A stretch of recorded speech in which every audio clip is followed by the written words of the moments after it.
Kailan pa kayo mga DDS na bigyan ng pagpapahalaga ng mga Duterte? Busy ang pamilya Duterte sa paglinis ng kanilang mga dumi. Busy na sila kung paano nila maligtas si Digong. Nag-aisip talaga kayo na magbuwis buhay talaga ang mga Duterte para sa inyo? Na-acknowledge ba talaga ng mga Duterte yung paghihirap ninyo? Yung pagpapahiya nyo sa inyong mga sarili? Yung pagkakalat ninyo sa Liwasang Bonifacio, sa EDSA at saka kung saan-saan mang sulok ng Pilipinas? Umaasa ba kayo na mahalaga yan sa mga Duterte? Saan banda? Kung mahalaga yan, magrarally kayo, present sila. Niiwanan lang gani kayo. Hindi kayo nag-aisip? Kung makaasta kayo sa social media, akala nyo, kung makapang-bash kayo, wagas. Do mga demonyo talaga kang mga sapat, ang mga animal, ang mga ugali nyo. Binabasa nyo ba yung mga comment nyo? Dapat, as a responsible social media users, as a responsible viewers, dapat you need to think before you click. Mag-isip ka muna bago ka magkomento. Puro na lang kamo pagpapahiya, puro na lang kamo mag-iinsulto kayo without, 'di ba, joining proper discussion. Hi Sir Glenn, thank you for being a pro-government vlogger. Mia Marie. Good morning kay Mia Marie. Shout out po. Welcome sa ating Munting Tinig channel. Maraming salamat. Kaya Chinese ang nakinabang. Sabi po ni Perfect to Zero, Chinese ang nakinabang sa administrasyon ng Duterte para malaman nyo mga DDS. Exactly. Interes yan ng China ang nangingibabaw. Panahon na si Rodrigo Duterte ang namuno. Wala ya pulos ang administrasyon, lalong-lalo na ngayon si Sara Duterte gusto maging Pangulo. Saan banda? Anong matulong niya sa Pilipinas? Anong magawa niya sa taong bayan? Isarili niya nga yung ginasapar niya. Hindi yan marunong magsakripisyo si Sara Duterte. Ang kanya lang makuha lang ng sweldo. Pagkatapos manira, pagkatapos magsabi na walang alam ang presidente. Ang ina, si Sara nyo nag-wild na. May binato gani ko nung laptop. I don't know kung that is what we call confirm or hindi. Sabagay, hindi man nila yan ipapaalam kung may binato sila ng laptop. Basta according to haka-haka, meron daw po na binato ng laptop. Totoo ba yon? Bakit ka mang bato ng laptop? Sayang. Pinamigay mo pa lang yan, magamit pa. Ganyan sa bagay, bilyonarya man. Kahit na ilang laptop ang ibato nila dyan, wala po problema. 14 na likes natin. Naka 100 na tayo na views ngayong umaga. So huwag kalimutan ha, kay marami tayong mga good news. Gusto ko na ipakita sa inyo mga good news. Now ito ngayon, si Makata na ito, ano nang nangyari? Si Makata ng Bayan. Naghahanap na nanawagan na ng Makata ng Bayan nyo. Samahan nyo daw kuno sila sa Liwasang Bonifacio. Ginoo ko. Patawara Santissima. Kung makapagsalita tong Panulay nga ito, pakikalat daw ng kanyang mensahe para mabasa daw ng lahat, pati ang military dinamay pa. Oo, suportahan talaga kayo ng military. Sayangin nyo pa talaga ang retirement ng mga military. Ang mga militar, may prinsipyo po yan. Hindi sila kikilos laban sa nakaupong presidente kung wala pong dahilan. Ang problema, Duterte ang mga nangunguna at mga Duterte alay, kaya narindi na ang mga Armed Forces of the Philippines. Kaya wanalayaga na magharap ang Armed Forces sa inyo. Kaidamay nyo pa yan sa katarantaduhan at kagagahan nyo ang Armed Forces of the Philippines na hindi man na dapat nyo kalkarin sa politika kay non-partisan man na. Ano yung mga kabataan at TFP, tulungan nyo daw kuno sila sa tanggalin si Recto. Magsanib pirsa daw kuno sila sa Welcome Rotunda at Liwasang Bonifacio. Kaya mga Duterte diyan supporters, si Executive Secretary Recto na naman ang tanggalin. Ano na naman ang problema ninyo? Yan ang problema, kayo naniniwala kasi kayo kay Ate Leandra. Good morning kay Jemeline Heronilia. Maayong aga. Shout out po. Basta ako ang nakikita ko, mahalaga ang social media. Yun lang kasi naging president siya. Ang social media, mahalaga. Pero dapat gamitin mo ng tama.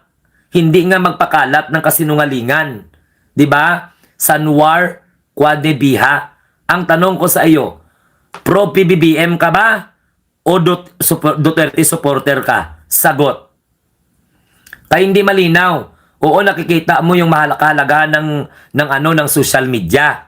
O ngayon ginagamit nyo ng tama ang mga DDS. Paano nila ginamit ang social media nila? Ginamit nila sa kasinungalingan. Ginamit nila para magmanipula ng tao sa kanilang mga propaganda para pabanguhin ang pangalang Duterte na mabaho-baho. So, can you please make it clear your comment? Kaya pag hindi ka yan mag-comment, mamaya sipain kita dito. Pro-government ka ba? Pro-PBBM ka? O pro-Sara Duterte o Duterte ka? Prangkahan lang tayo dito. Sige nga. Oh. Kulokoy, gid, toto, lokoy. Ayusin ganyang mga comment. Kaya pag hindi nyo inayos yung mga comment nyo, sipain ko talaga kayo. Oh, kung hindi kayo sige. Sipain ko kayo. Sinasabi ko nga apat na. Apat na ang ating nasipa. Apat na ha.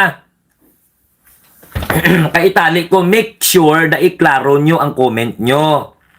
By the way, 15 po ang ating likes. Ayusin. Oh, Christina Guarin. Puro PBBM ako. Maraming salamat, ma'am. Oh, simula nung nag-live tayo kanina lamang, 4 na po ang ating napatalsik. 4 na ang napa-impeach natin dito. May due process man. Alam mo kung bakit?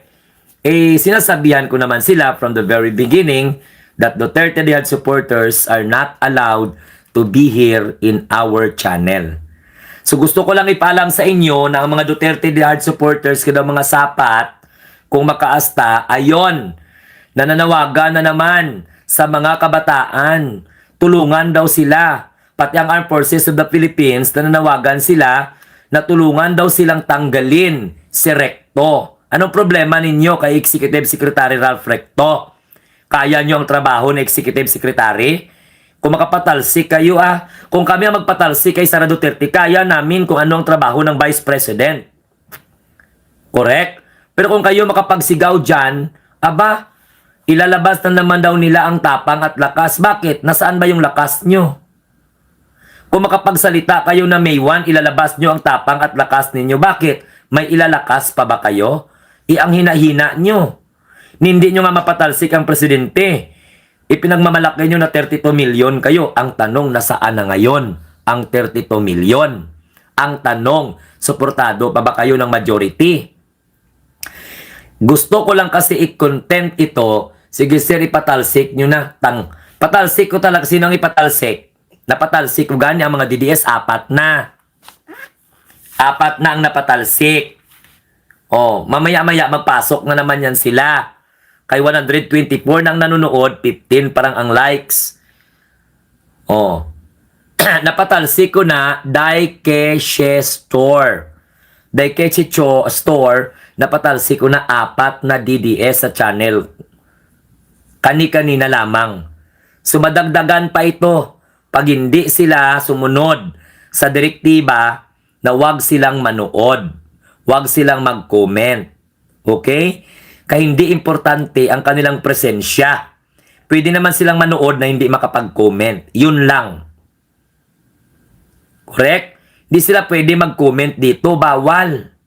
Hindi sila pwede mag-astang sila po ang hari-hari sa channel na ito. Bawal. Para lang ito sa mga munting tinig ng ordinaryong Pilipino. Para ito sa mga matatalino, may puso, magagaling mag-analyze na mga taga-suporta ng ating Pangulong Bongbong Marcos. O, ganyan talaga mga DDS, walang utak, sabi ni The Real Norm. Hanapin nyo ang Facebook ni Makata. O, Makata ng Bayan. Vlogger na siya. Na kung saan sumisigaw ng tulong mula sa mga kabataan at Armed Forces of the Philippines na tulungan daw sila na mapatalsik si Executive Secretary Ralph Recto. Bakit? Hindi nyo kaya si PBBM, patalsikin nyo si Executive Secretary Ralph Recto? Sa anong pamamaraan? Aber, EDSA People Power na naman. Hanggang Liwasang Bonifacio na lang kayo at saka Welcome Rotunda. Kasi wala na kayong mga tao.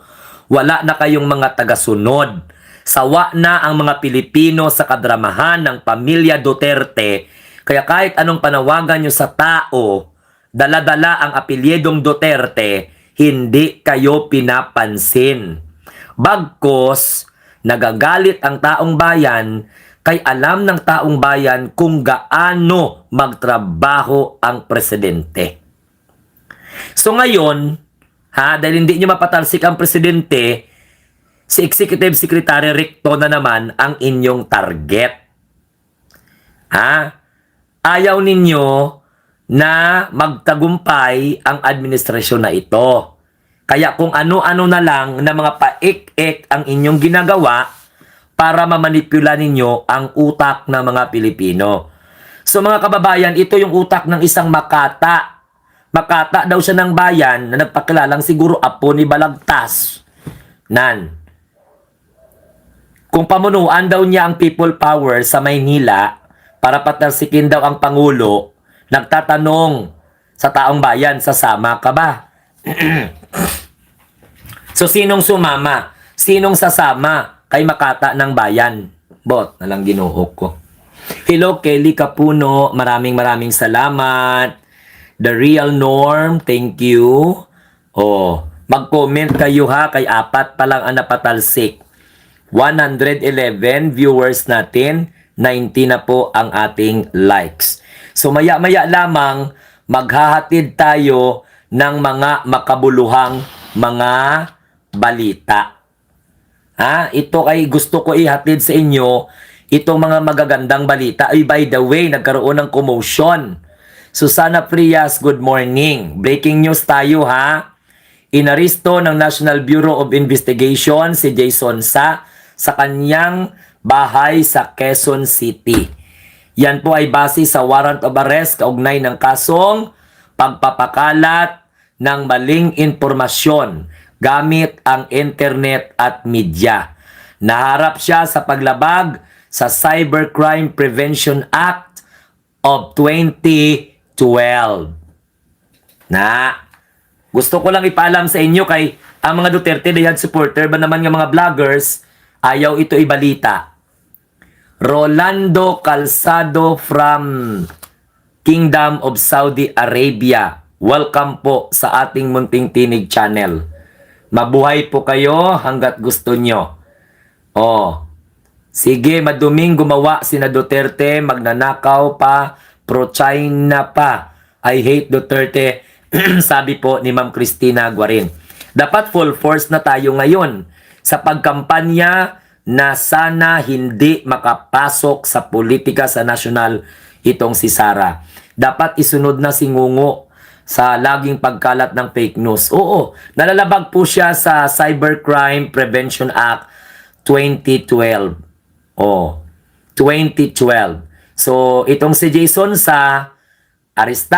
inaristo ng NBI, ng National Bureau of Investigation dahil po sa kanyang pagpapakalat ng maling impormasyon gamit ang internet at the same time ang media. Kaya kudos, ang dami pang dapat na paghuhulihin kasi hindi po sila nakakatulong to make this country great again.